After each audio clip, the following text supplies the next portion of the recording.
Bienvenidos a un viaje por el túnel del tiempo hacia la década de 1970. Fue una época de libertad y de riesgos, cuando muchas prácticas que entonces se consideraban completamente normales, hoy serían ilegales. ¿Recuerdas cuando era común andar en bicicleta sin casco o ver a los niños comprar cigarrillos para sus padres? Desde juegos que parecían inofensivos hasta normas sociales muy distintas. ¿Qué cambió para que nuestro mundo sea tan diferente ahora? Acompáñanos a descubrir 20 actividades que en los años 70 formaban parte indispensable de la vida cotidiana, pero que hoy podrían meterte en serios problemas o incluso poner tu vida en peligro. Prepárate para sentir nostalgia y sorprenderte con estas cosas que han quedado en el pasado. Cigarros de dulce. Si creciste en los años 70, seguramente recuerdas un dulce que era parte indispensable de la infancia: los cigarros de caramelo. Se encontraban en cualquier tienda y estaban diseñados con un nivel de detalle sorprendente para imitar cigarrillos reales. Tenían envolturas blancas y, sobre todo, una punta roja que simulaba estar encendida. Algunos incluso soltían una nube de azúcar en polvo cuando los niños soplaban, creando una ilusión de humo que hacía el juego aún más realista. Era común ver a los pequeños imitando a los adultos, cómo sostenían, movían y fumaban aquellos cigarros de dulce con aire de sofisticación. En aquella época, la mayoría de los padres no veían nada malo en estos caramelos. Después de todo, fumar era extremadamente habitual. Los fumadores estaban por todas partes, en la televisión con anuncios glamorosos del hombre Marlboro o Joe Camel, en restaurantes e incluso en los aviones. Sorprendentemente, en muchas escuelas secundarias había zonas designadas para fumar, y los maestros solían fumar en sus escritorios. No era raro que los niños quisieran imitar lo que veían a diario. Sin embargo, a medida que aumentó la conciencia sobre los riesgos del tabaco, comenzaron las preocupaciones sobre los cigarros de dulce. Los críticos argumentaban que normalizaban el acto de fumar entre los niños y podían influir en que empezaran a fumar cigarrillos reales al crecer. Hacia finales del siglo XX, muchos países implementaron prohibiciones o exigieron cambios en el empaque, obligando a renombrarlos como palitos de caramelo y eliminar cualquier parecido con cigarrillos verdaderos. Hoy resulta difícil imaginar un dulce tan asociado a los cigarrillos vendiéndose libremente a los niños. Pero en los 70 no era más que un snack común en los estantes. Los tiempos han cambiado y también las normas. Algo que antes era totalmente normal y parte del día a día en esa década, hoy se considera cosa del pasado e incluso ilegal en algunos lugares. La venta de leche cruda, un recuerdo polémico de los años 70. ¿Recuerdas el sabor de la leche fresca, espesa y cremosa servida directamente de una botella de vidrio y promocionada como un alimento lleno de beneficios para la salud? En la década de 1970, comprar leche cruda, es decir, leche sin pasteurizar, era algo completamente normal. De hecho, muchos la buscaban precisamente por su textura rica y por los supuestos beneficios naturales que se le atribuían. Los agricultores y pequeñas lecherías solían venderla directamente al consumidor, sin ningún tipo de restricción. En aquellos tiempos, lo natural y sin procesar se consideraba lo más saludable, y muchos estaban convencidos de que la leche cruda ofrecía la mejor nutrición posible. Pero detrás de esa imagen de pureza y tradición había un riesgo silencioso. Empezaron a surgir preocupaciones sobre enfermedades transmitidas por alimentos, directamente relacionadas con el consumo de leche sin pasteurizar. Patógenos peligrosos como Salmonella, E. coli y Listeria podían provocar infecciones graves y brotes difíciles de controlar. A principios de los años 80, las autoridades sanitarias comenzaron a alertar públicamente sobre estos peligros. El punto de inflexión llegó en 1987, cuando la Administración de Alimentos y Medicamentos de Estados Unidos, FDA, estableció que toda leche vendida entre estados debía ser pasteurizada. Después de esta decisión, muchos estados adoptaron medidas aún más estrictas para proteger a su población. Hoy en día, la leche cruda sigue siendo un tema polémico. Algunos estados permiten su venta bajo condiciones muy controladas, mientras que otros la han prohibido por completo. Resulta sorprendente pensar que una bebida que antes formaba parte de la rutina diaria de tantas familias, ahora sea objeto de debates legales y de salud pública.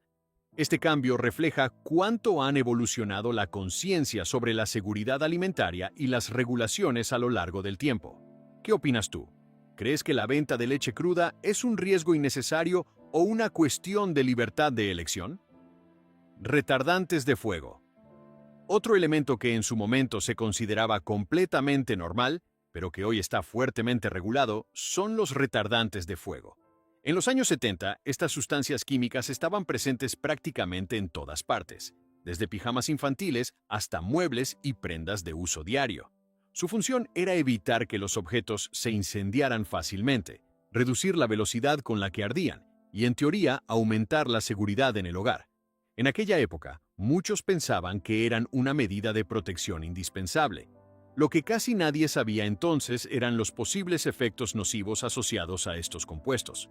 Con el tiempo, diversas investigaciones comenzaron a demostrar que los retardantes podían absorberse a través de la piel o del sistema respiratorio, y empezaron a relacionarlos con problemas graves de salud, entre ellos alteraciones hormonales y ciertos tipos de cáncer.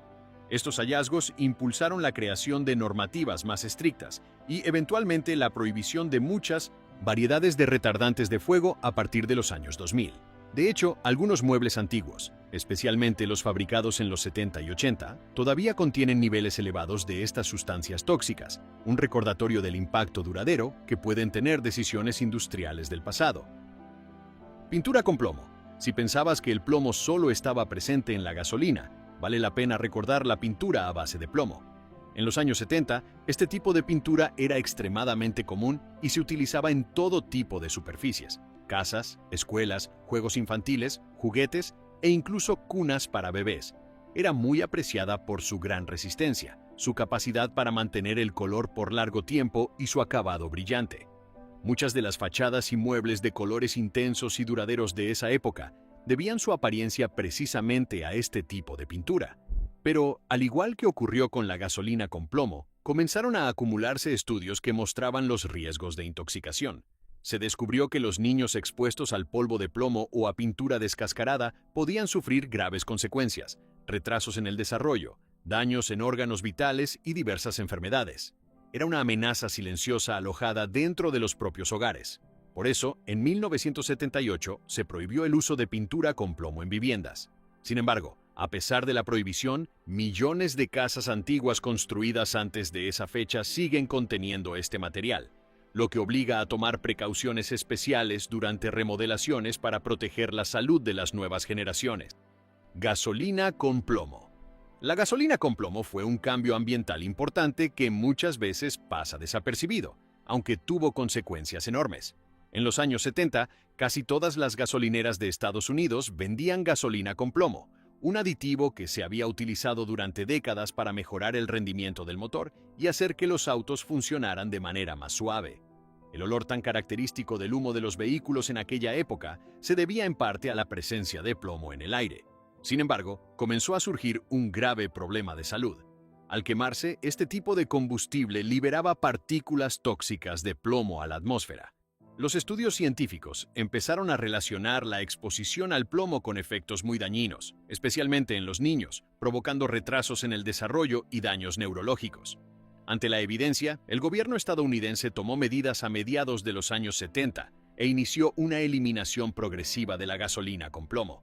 Para los años 90, prácticamente había desaparecido del mercado, convirtiéndose en un importante avance para la salud pública y la protección del entorno. Edulcorante ciclamato. Otro aditivo alimentario muy común en los años 60 y 70, pero posteriormente prohibido, fue el ciclamato. Este endulzante artificial era unas 30 veces más dulce que el azúcar y no aportaba calorías, lo que lo convirtió en un ingrediente ideal para refrescos de dieta y productos sin azúcar. Con el auge de las tendencias light, el ciclamato se volvió prácticamente omnipresente en la alimentación estadounidense. Pero en 1969 surgieron serias preocupaciones. Un estudio señaló que dosis extremadamente altas de ciclamato podían provocar tumores en la vejiga de ratones de laboratorio. Aunque estas cantidades eran mucho mayores que las que consumiría una persona, el miedo a un posible vínculo con el cáncer llevó al gobierno de Estados Unidos a tomar medidas. Ese mismo año se prohibió su uso y en 1970 fue retirado oficialmente del mercado. Curiosamente, aunque en Estados Unidos sigue vetado, muchos otros países, como Canadá y varias naciones europeas, continúan permitiendo el uso de ciclamatos. lo que evidencia las diferencias en las regulaciones de seguridad alimentaria a nivel mundial. Colorante rojo NOM2. En el ámbito de la alimentación y la salud en los años 70, uno de los aditivos que generó gran preocupación fue el colorante rojo número 2.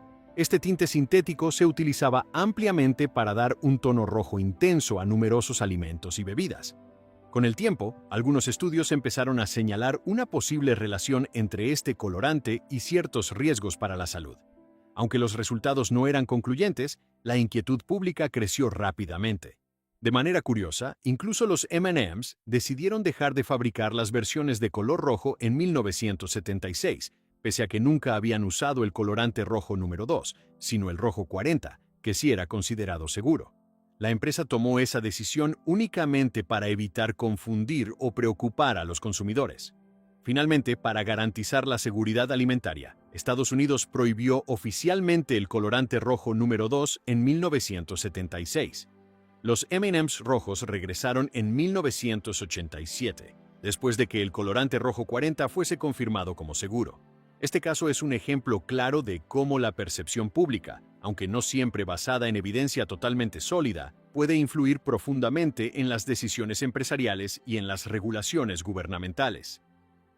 Tener mascotas exóticas sin permisos. Puede sorprenderte saber que en los años 70 era bastante común tener mascotas exóticas sin ningún tipo de permiso ni regulación. Era fácil adquirir una iguana llamativa, un guacamayo de colores vivos, o incluso una boa constrictora en tiendas de mascotas, casi siempre sin supervisión alguna. No se exigía documentación sobre su origen, ni existían normas claras sobre sus cuidados. Lo más importante, no se necesitaba ningún permiso especial para poseer estos animales.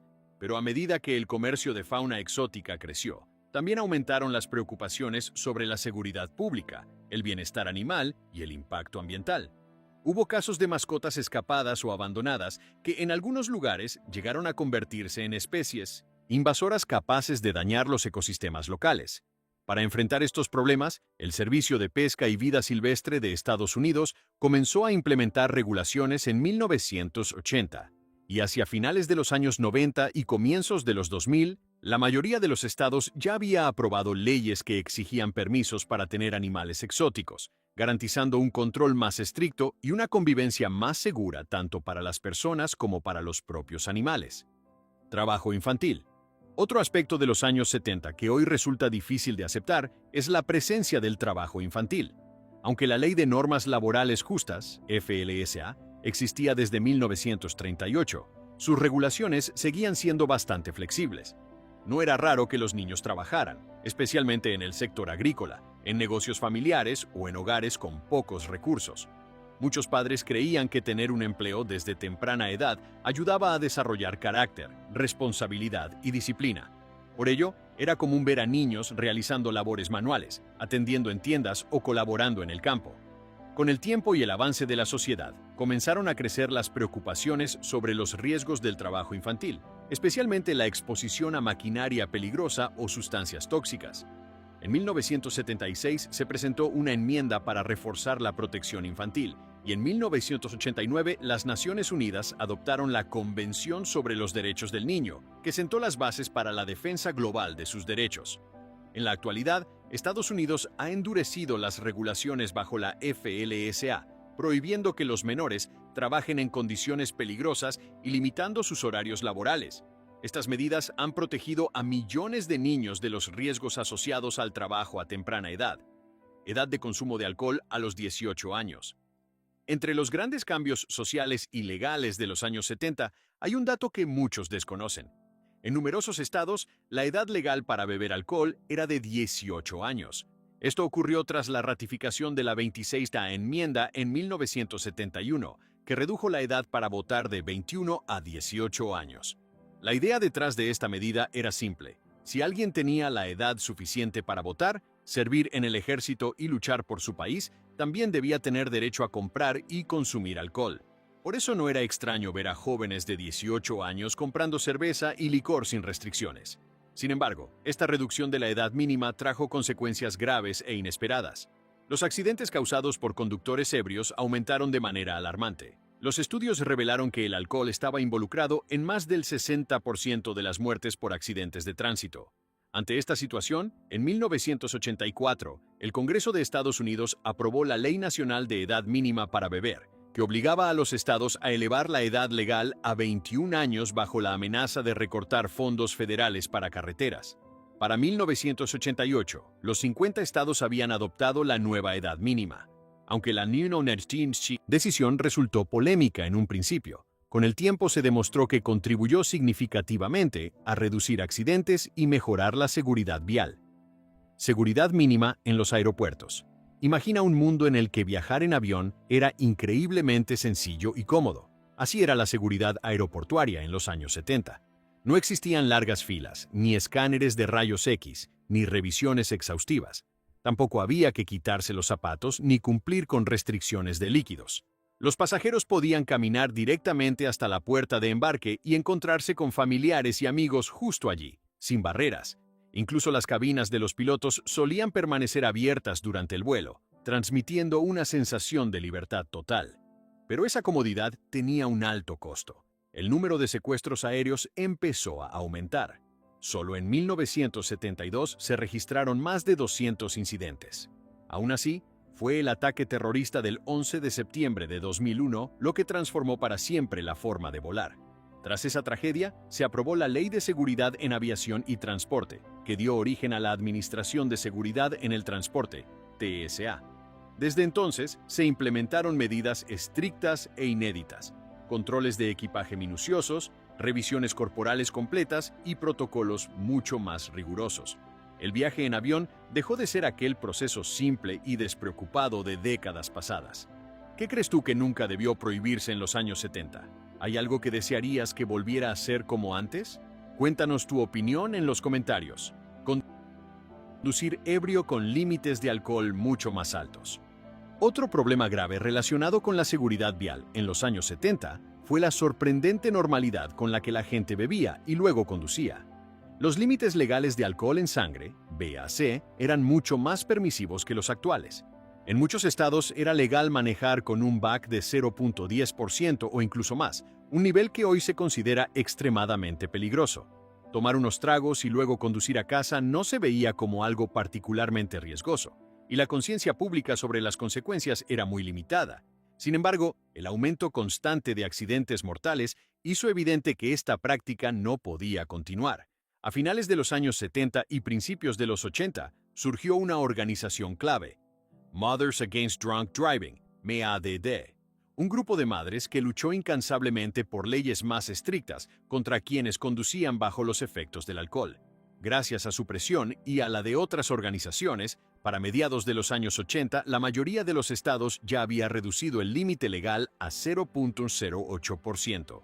Esta batalla transformó por completo la percepción social de manejar después de beber, convirtiéndolo de una conducta antes tolerada en un delito grave y totalmente inaceptable. Regulaciones mínimas para sillas de seguridad infantil.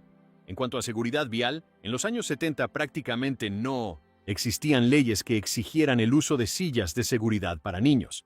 La mayoría de los padres confiaba únicamente en los cinturones del vehículo, o, peor aún, llevaba a los niños en el regazo mientras viajaban.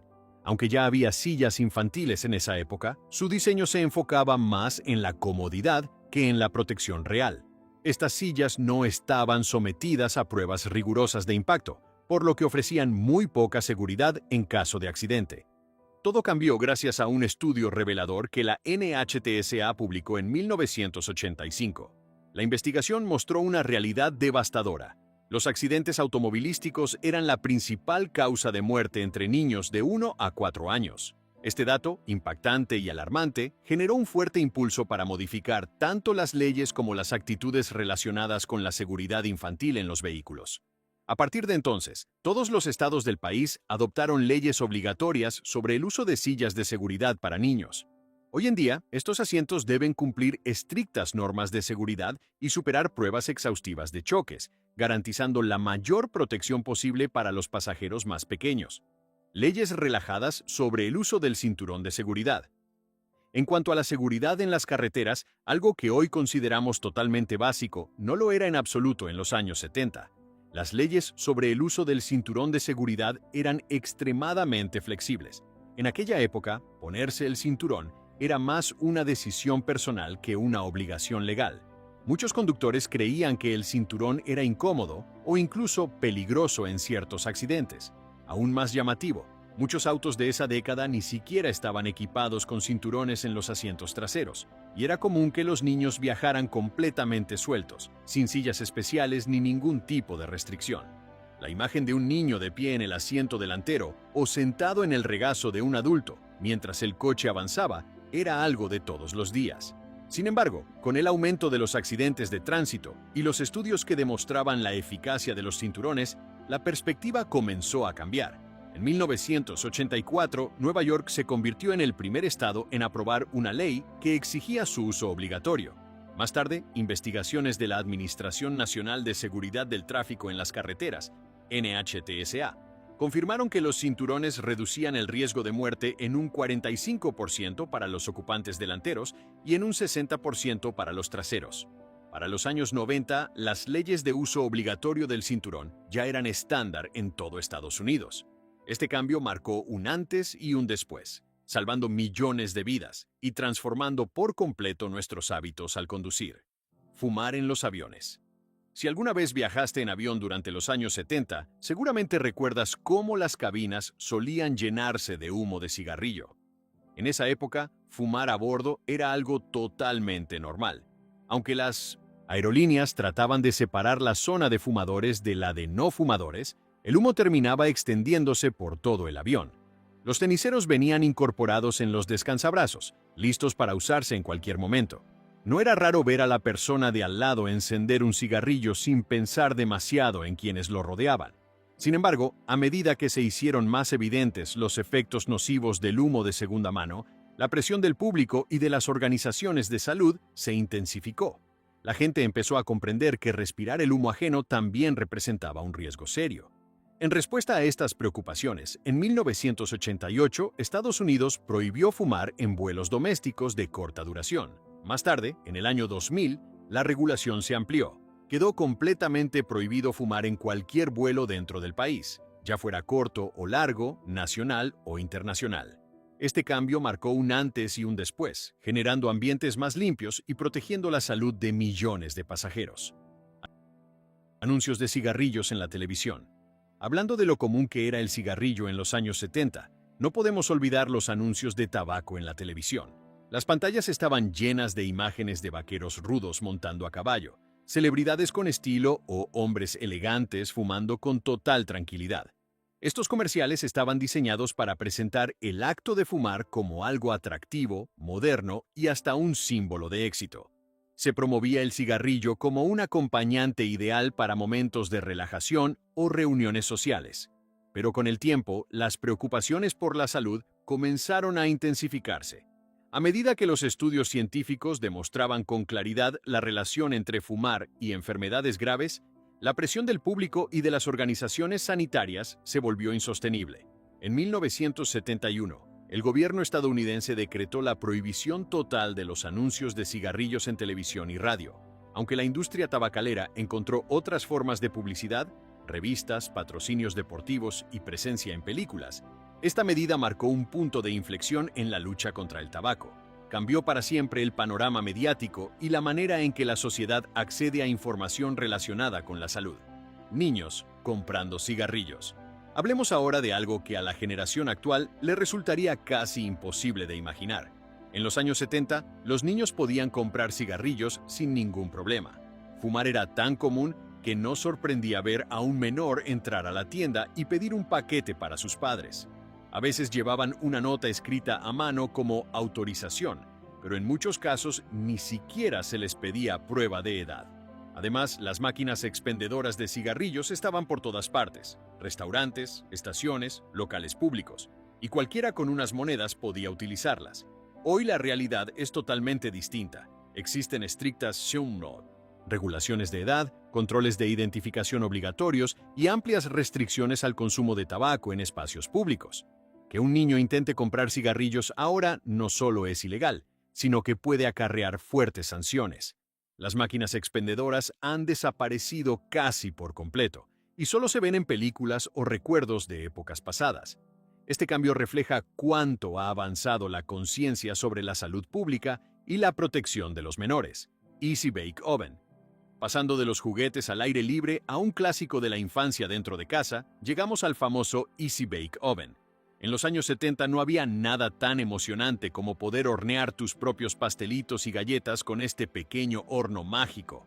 Era el sueño de muchos niños, y lo más sorprendente es que funcionaba únicamente con una bombilla común para cocinar los postres. Abrías los sobres de mezcla, los revolvías, colocabas la diminuta bandeja dentro del horno y luego esperabas ansiosamente mientras la luz hacía su trabajo. Los resultados no siempre eran deliciosos. A veces salían un poco extraños, pero eso no importaba. La verdadera emoción estaba en el proceso y en poder decir con orgullo, lo hice yo. Sin embargo, aquella misma bombilla representaba un peligro.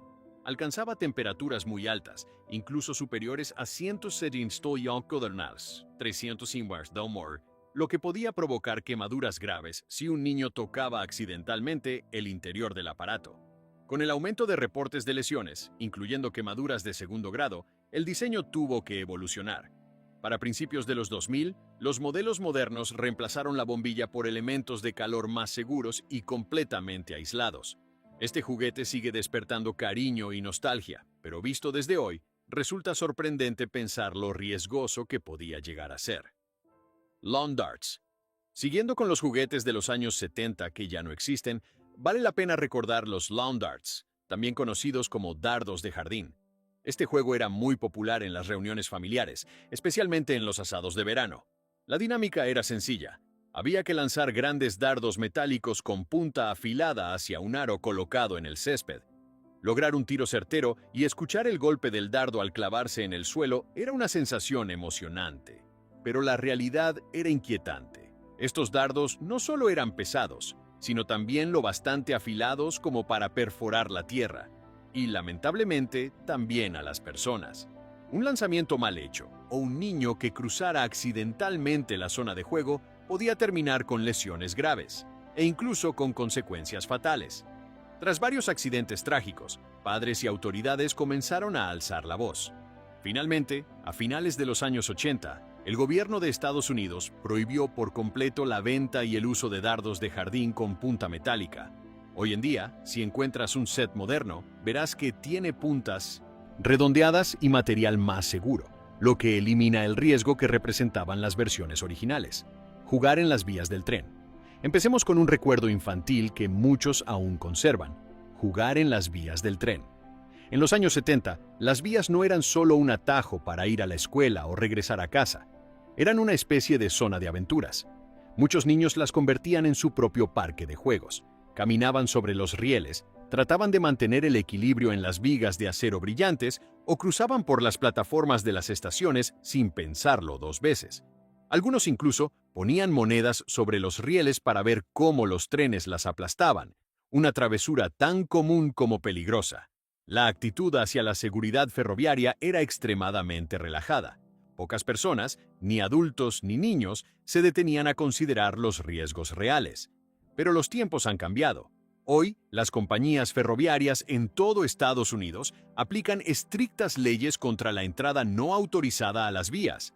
Las campañas de seguridad advierten constantemente del peligro, especialmente porque los trenes modernos son más rápidos, silenciosos y necesitan distancias mucho mayores para frenar. Pisar una zona ferroviaria sin permiso ya no es una simple travesura. Es una acción que pone la vida en riesgo y puede traer multas elevadas y consecuencias legales severas. Lo que antes era un juego infantil se ha convertido en una actividad totalmente prohibida y de alto peligro. Los tiempos han cambiado, y con ellos, también las normas. Aquello que alguna vez fue parte esencial de la vida diaria en los años 70, ahora pertenece al pasado e incluso se considera ilegal en muchos casos. Esperamos que este recorrido por la memoria te haya traído recuerdos especiales y te haya permitido reflexionar sobre una década única, llena de color, libertad y también riesgos. ¿Recuerdas otras cosas curiosas de los 70 que hoy estarían prohibidas? Compártelas en los comentarios. Si disfrutaste este viaje nostálgico, no olvides darle me gusta, suscribirte al canal para no perderte los próximos videos y compartirlo con tus amigos para revivir juntos esos momentos inolvidables. Gracias por acompañarnos y nos vemos en nuestra próxima aventura a través del tiempo.